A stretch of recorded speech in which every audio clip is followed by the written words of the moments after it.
7h22, bon réveil pour ceux qui sont debout. En ce 1er mai, vous écoutez Europe 1 matin avec Dimitri Pavlenko et c'est l'heure d'écouter Laurent Tessier. Et oui, c'est bien la réalité. Laurent Tessier est avec nous. Je suis bien réel. Laurent, Bonjour à tous. vous nous parlez ce matin de l'offensive de la gauche pour travailler moins.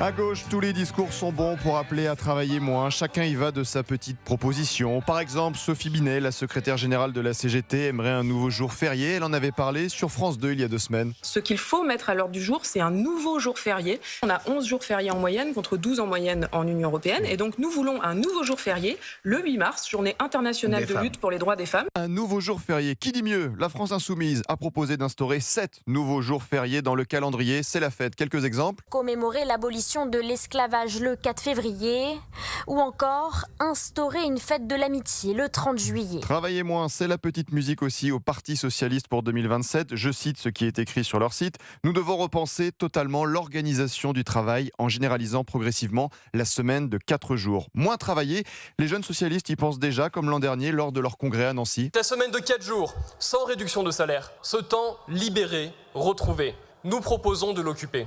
Et nous y parviendrons, mes camarades, en recréant un ministère du temps libéré. Travailler moins, on y pense jour et nuit chez les écologistes comme la députée Sandrine Rousseau. Moi, j'aimerais qu'on soit le premier pays à renoncer à la croissance économique. Travailler moins, prendre du temps pour soi. Moi, je pense qu'il faudrait qu'on travaille 4 jours par semaine maximum, sans diminution de salaire, évidemment.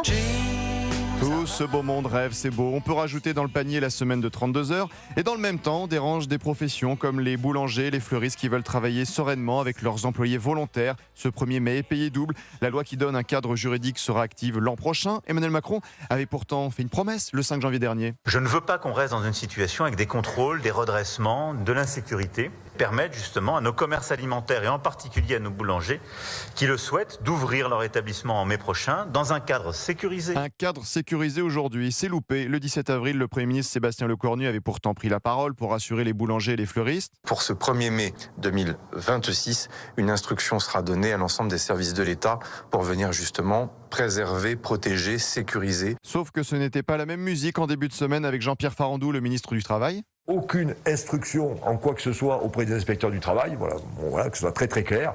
Nous faisons appel à l'intelligence collective des parties prenantes. Plus d'instructions, c'est encore le flou juridique. Mais encore, Maud Brejon, la porte-parole du gouvernement hier sur TF1. Le gouvernement ne donne pas de directive à l'inspection du travail. Pour autant, nous, on fait confiance au bon sens. Ah, l'intelligence collective, le bon sens pour ne pas être sanctionné d'une amende de 750 € par employé.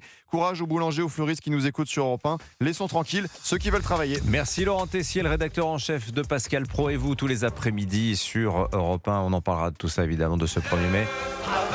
C'est